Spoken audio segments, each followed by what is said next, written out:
अगर आपको इग्नू एग्ज़ाम के लिए ऐसे गाइड बुक्स चाहिए जिसमें 80% एग्ज़ाम के क्वेश्चंस प्रिडिक्ट कर लिए गए हों, then you are at the right place, क्योंकि ज्ञान university along with these guide books लेके आता है solve assignments, handwritten, ready to submit assignments, projects, course information and a lot of free resources for students. तो देर किस बात की है, आज ही खरीदें। लिंक हमारे चैनल के डिस्क्रिप्शन बॉक्स में या फिर हमारे पिन कमेंट में मिल जाएगा।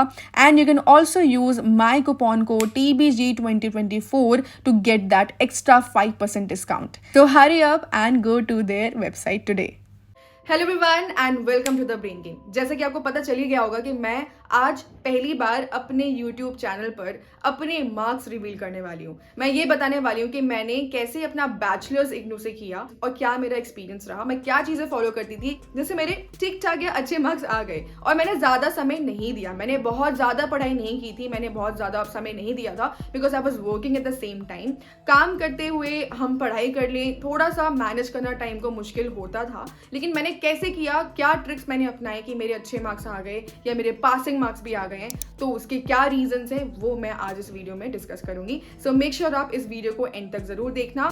And if you are new here, you know the drill, channel को सब्सक्राइब कर लीजिए क्योंकि हम ऐसे ही इग्नू रिलेटेड वीडियोस लेके आते रहते हैं। अगर इग्नू में अच्छे मार्क्स लाने हैं तो मस्ट है कि आप द ब्रेन गेम चैनल को जरूर सब्सक्राइब कर लीजिए। सो बिना किसी देरी के अब हम शुरू करते हैं। तो मैंने अपना BA इन इंग्लिश किया है फ्रॉम इग्नू और उसमें 3 साल मुझे देने होते हैं, जिसमें से मैक्सिमम ईयर 6 ईयर्स होता है एंड मिनिमम 3 ईयर्स होता है। सो जब मैं अपने फर्स्ट ईयर में थी तो मुझे बहुत ज्यादा नॉलेज नहीं था कि इग्नू में कैसे एग्जामिनेशन होते हैं, क्या प्रोसेस है, कैसे होगा। तो मैंने भी यूट्यूब से हेल्प लिया था। मैंने भी देखा कि बहुत सारे लोगों ने थोड़ी थोड़ी इन्फॉर्मेशन दे रखी थी कि एग्जाम सेंटर पहुंचना होता है, हमें फॉर्म भरना होता है, फीस देनी होती है। मुझे तो ये भी नहीं पता था कि हमें फॉर्म भर के फीस भी देनी होती थी। तो मैं बहुत ज्यादा मैंने मतलब काइंड ऑफ कह सकते हैं कि मैंने फर्स्ट ईयर में बहुत स्ट्रगल किया था, लेकिन स्टिल मैंने अच्छा स्कोर कर लिया। द थिंग इज कि मैंने अपनी तैयारी अच्छी करी थी, तो मैंने उस फर्स्ट ईयर से काफी कुछ सीखा। मुझे ये पता चला कि अच्छा मैंने ये प्रिपरेशन करी थी और मैंने इतना ही टाइम दिया और उससे मेरे इतने अच्छे मार्क्स आ गए हैं, दैट मीन्स कि मुझे इतना ज्यादा एफर्ट्स डालने की जरूरत नहीं है इन माई नेक्स्ट रिमेनिंग ईयर्स। तो मैंने क्या किया कि फर्स्ट ईयर में सबसे पहले मैंने देखा कि मुझे असाइनमेंट बनाने थे। Assignments are a must if you no.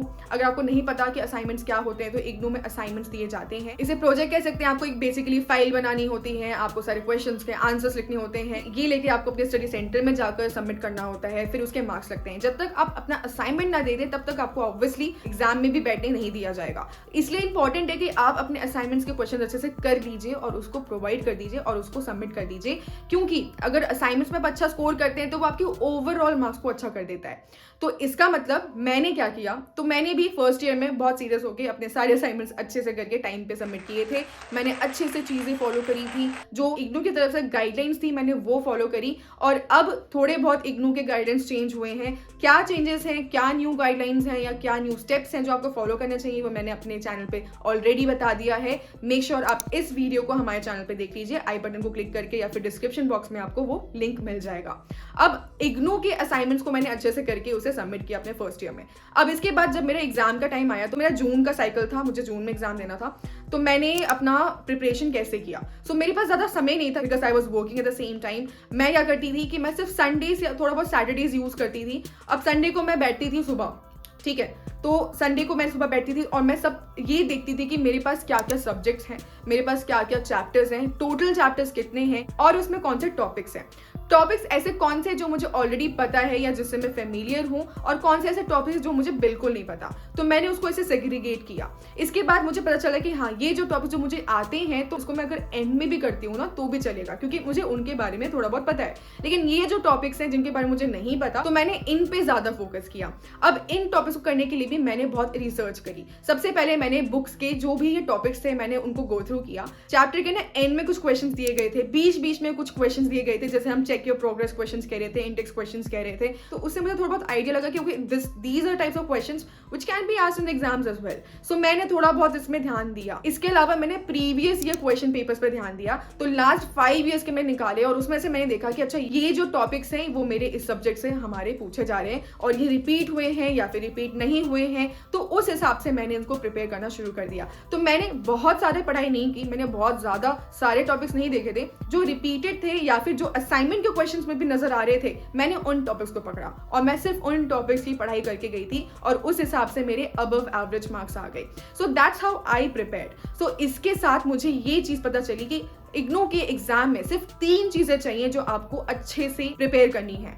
Number 1 is your assignment questions. Assignment के क्वेश्चंस अगर आप अच्छे से करते हैं तो आपको एक आइडिया लग जाता है कि हाँ किस पर्टिकुलर सेक्शन से क्वेश्चंस आ सकते हैं या कौन सा सेक्शन है चैप्टर का जो इंपॉर्टेंट है, क्योंकि आपको वो डेफिनेटली करके जाना चाहिए. नंबर 2 हमारा है प्रीवियस 5 ईयर्स क्वेश्चन पेपर्स. आपको क्वेश्चन पेपर अच्छे से लगा लेने हैं. जितने भी क्वेश्चन हैं, यहाँ पे आप रिपीटेड क्वेश्चन भी देखते हैं तो दैट इज गुड, बट मेरे हिसाब से अगर वो सारे ही क्वेश्चन आप देख के चले जाओगे तो भी सही है, क्योंकि हो सकता है कि कोई ऐसा क्वेश्चन जो बार बार रिपीट ना हुआ हो वो इस बार रिपीट हो जाए. तो आप उस हिसाब से सारे क्वेश्चंस करके जाइए. अब इन सब के लिए आप रेफरेंस बुक्स की हेल्प ले सकते हैं, नीड्स पब्लिकेशन की बुक की हेल्प ले सकते हैं, और अगर आप मेरा कूपन कोड यूज करते हैं देन आपको उसमें एडिशनल डिस्काउंट भी मिलता है. तो इसका भी लिंक आपको हमारे चैनल के डिस्क्रिप्शन में मिल जाएगा. अब तो ये बात हो गई प्रीवियस क्वेश्चन पेपर्स की. नाउ नंबर 3 हमारे चैप्टर्स के ही क्वेश्चंस. चैप्टर के एंड में जो दिए गए क्वेश्चंस है ना वो बहुत इंपॉर्टेंट है और वो अच्छे क्वेश्चंस है. अगर आप उनकी प्रिपरेशन करते हैं ना तो वो डायरेक्टली वैसा क्वेश्चन नहीं आता, बट उनसे रिलेटेड क्वेश्चंस आ सकते हैं,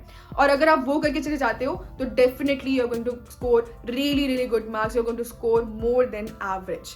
तो अगर आपको मेरा एक्सपीरियंस समझ आया होगा तो आप इसको फॉलो कीजिए एंड डेफिनेटली आपके अच्छे मार्क्स आ जाएंगे. अगर आप वर्किंग हैं, आप किसी और एग्जामिनेशन की तैयारी कर रहे हैं तो डेफिनेटली हमारे पास टाइम नहीं होता है. जितना बचा हमारे पास टाइम है ना उसको कैसे यूटिलाइज करना है, कैसे टाइम टेबल बनाना है. अगर आपको जानना है कि मैं संडेज को या सैटरडेज को थोड़ा बहुत जो टाइम देके पढ़ती थी तो मैं क्या स्केड्यूल फॉलो करती थी, वो अगर आपको जानना है तो कमेंट डाउन बिलो, देन मैं आपके लिए वो वीडियो जरूर लेके आऊंगी. सो गाइस बस ये 3 चीजें हैं, आप इन तीनों चीजों को कर लीजिए, आपके बहुत अच्छे मार्क्स आ जाएंगे and that's it.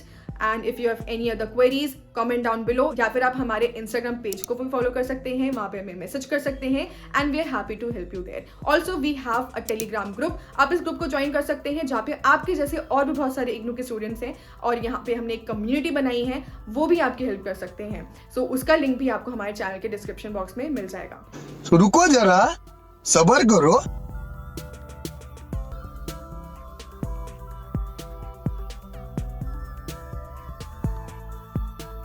Thank you so much.